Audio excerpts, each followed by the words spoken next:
Le gouvernement du Niger a pris la magnifique décision de demander à l'armée américaine, comme ils avaient déjà fait avec l'armée française, de libérer le terrain, de quitter Niamey dans les plus brefs délais. Donc, bien évidemment, chers frères panafricains, chers frères nigériens, vous pouvez déjà comprendre que dans cette vidéo, Big L va vous donner les réelles raisons pour lesquelles le gouvernement du général Abdourahmane Tchani, ils ont demandé à l'armée américaine de libérer Niamey. En tout cas, d'ici les mois qui suivent, nous ne voulons plus voir un soldat américain sur le sol de Niamey. Donc prenez place, nous allons décrypter tout ça dans la suite.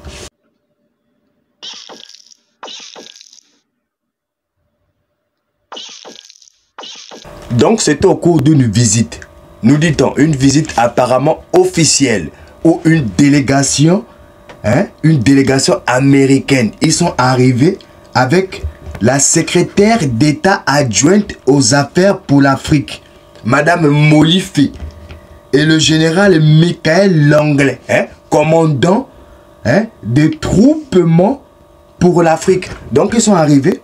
Leur but c'était de faire quoi? De rencontrer les autorités nigérianes. Donc les autorités, on va dire ça comme le gouvernement du Niger, pour pouvoir discuter sur les accords et comment il faut pouvoir travailler dorénavant. Parce que vous savez qu'il y a eu le coup d'État. Il y a eu le coup d'État au Niger. Donc, Abdourahmane Tchani, après avoir pris le pouvoir par coup d'État, certaines nations avaient décidé de couper leurs aides. Ils avaient décidé de couper le financement qu'ils octroyaient au Niger. Donc là, pour le rétablissement de bonnes relations, une délégation américaine s'est rendue à Niamey. Il devait normalement rencontrer le général Abdourahmane Tchani. Bon, là maintenant, on apprend que tout d'un coup, les autorités de Niamey, donc les autorités de Niger, ont demandé à l'armée américaine de quitter Niamey. Attends, on se pose la question, qu'est-ce qui s'est passé? Ben, bien évidemment, sur la Chicotte TV, Big L va vous donner les réelles raisons pour lesquelles les autorités de Niamey ont demandé à l'armée américaine de quitter le pays. Premièrement, c'était pourquoi? En fait, on va vous faire un petit contexte général. Parce que lorsque les autorités américaines disent qu'ils arrivent au Niger pour rencontrer les autorités du Niger, pour pouvoir parler, en fait, ce qu'on oublie de préciser, c'est que les autorités américaines sont arrivées sans pour autant faire, on appelle ça comment? Faire tendre de diplomatie. C'est-à-dire que quand on arrive dans un pays, en tant que diplomate, on s'identifie. On donne la composition de nos groupes. On arrive, on est 5. On donne un exemple. On arrive, on est 5. On va arriver à telle date. On va arriver le vendredi à 18 h.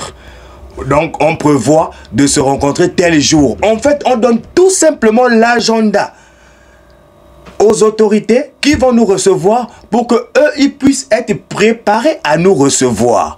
Donc, vous-même, vous connaissez la condescendance des Américains. Comment les Américains sont. Donc, ils arrivent comme ça à Niamey, sans pourtant prévenir les autorités de Niamey, et ils disent qu'ils veulent rencontrer le président carrément, le général Abdourahmane Tchani. Les gars, il a dit qu'il ne rencontre pas la secrétaire générale adjointe aux affaires pour l'Afrique et le général Michael Langlais. Il ne le rencontre pas, il a envoyé son premier ministre. Il a envoyé son premier ministre. En tout cas, ce sont les faits qui nous est rapportés par le porte-parole du gouvernement, le colonel Amadou Abdia. C'est lui qui nous dit cela, que les autorités américaines sont arrivées à Niamey sans nous fournir un agenda, sans nous donner une liste officielle du nombre de personnes que composent leur délégation. Donc ils arrivent comme ça, on ne sait pas combien ils sont, mais en tout cas, ils ont été très bien reçus. Dans les règles de l'art, vous savez, les Africains accueillent toujours bien. Donc ils ont été très bien reçus. Ils ont passé leur séjour, ils ont forcé à rencontrer le président. Malheureusement pour eux, le président avait un emploi du temps très chargé et il avait des priorités à accomplir. Et la deuxième des causes pour lesquelles les autorités du Niger ont demandé à l'armée américaine de libérer le terrain, c'est parce qu'on voit que ils commencent à... Bon, c'est pas ils commencent, hein. En tout cas, ils étaient déjà depuis dans des ajustements chelous. Dans des ajustements où ils sont, nous dit-on, au Niger pour combattre les terreaux qui sont affiliés à Al-Qaïda et à l'État I, que vous connaissez. Donc, les terreaux là, les bases américaines qui sont là-bas, on nous dit c'est pour combattre ça. La même chose, les mêmes bases françaises étaient aussi là-bas. On nous a dit c'était pour combattre ça. Eux, on a demandé de libérer le terrain. Ils ont libéré le plus rapidement possible. Pour les Américains, ils sont encore en train de jouer les durs. Parce qu'ils ne veulent pas libérer le terrain. En tout cas, ils ont dit qu'ils sont là pour combattre le terreau. On ne voit pas les résultats. De ce fait, le gouvernement du général Abdourahmane Tchani a changé de partenariat. En tout cas, c'est pas qu'ils ont changé de partenariat, ils ont accentué des partenariats qui existaient depuis. Donc, actuellement, le Niger travaille énormément avec la République islamique d'Iran et aussi avec la Russie. Donc, une partie de l'armement actuel de l'armée du Niger est fournie par l'Iran et la Russie. Donc ça énerve les Américains. Ça énerve les Américains à un point où ils sont arrivés fâchés à Niamey. Ils ont fait des menaces aux représentants. C'est le colonel qui nous le dit. Qu'ils sont arrivés, ils étaient en train de parler et ils étaient en train de nous parler. On dirait qu'ils voulaient faire des représailles. Comme quoi, si les autorités de Niamey n'exécutent pas, en tout cas, il y aura des représailles. Donc c'est à cause de ces deux faits que les autorités au Niger ont demandé tout simplement à l'armée américaine de libérer le territoire et aussi de fermer toutes les bases qu'ils ont au Niger. Parce que ils sont installés au Niger depuis des années.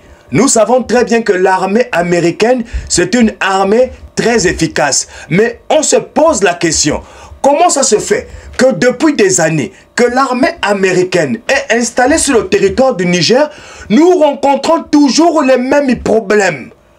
Alors que lorsque l'armée américaine arrive sur d'autres territoires pour régler des problèmes totalement similaires à celui du Niger, on voit que c'est vite fait.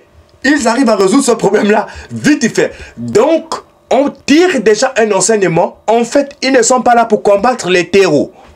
Ils sont là pour une autre chose. Nos psychoteurs installés directement à Niamey nous informent que eux, ils sont là-bas au Niger principalement pour la géolocalisation de toutes les richesses souterraines. Toutes les richesses minières souterraines. C'est principalement leur but. Il n'y a pas autre chose. Il n'y a pas autre chose. C'est pourquoi on constate effectivement que il y a toujours des attaques dans le pays. Pourtant, l'armée américaine est dans le pays. Ils ont installé 3 bases dans le pays. Ils sont lourdement armés. Avec vous-même, vous connaissez l'armement des Américains. Hein? C'est eux les numéros 1 apparemment. Donc, ils sont là-bas avec tout leur matériel, mais on ne voit pas les résultats. Wow! On ne voit pas les résultats. Donc, le gouvernement a pris la décision totalement magnifique de demander à l'armée américaine de libérer le terrain. Et de ce fait, il était tout à fait normal pour nous sur la Chicotte TV de bien évidemment tenir informé la communauté panafricaine pour vous leur donner cette nouvelle. Les gars, là, il faut boire du thé. C'est des nouvelles comme ça qui nous montrent que sur le continent, on a des dirigeants effectivement qui voient la réalité des faits. Ils voient la réalité des faits. Ce n'est pas des aveugles. C'est le général Tchani, hein, ce n'est pas un civil, hein, c'est un général. Hein. Le président au Niger, c'est le général Tchani. Quelqu'un qui a franchi les étapes, qui connaît exactement les difficultés qu'a la nation. Donc, aujourd'hui, il a pris cette décision que nous félicitons. En tout cas, c'était Big L sur la Chicotte TV. Nous sommes totalement joyeux pour cette nouvelle magnifique.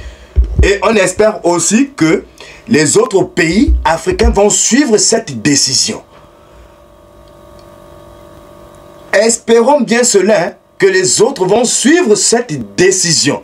Qui est une décision sage, qui est une décision mûrement réfléchie. En tout cas, on se tient informé pour un prochain programme. Allez, ciao, ciao.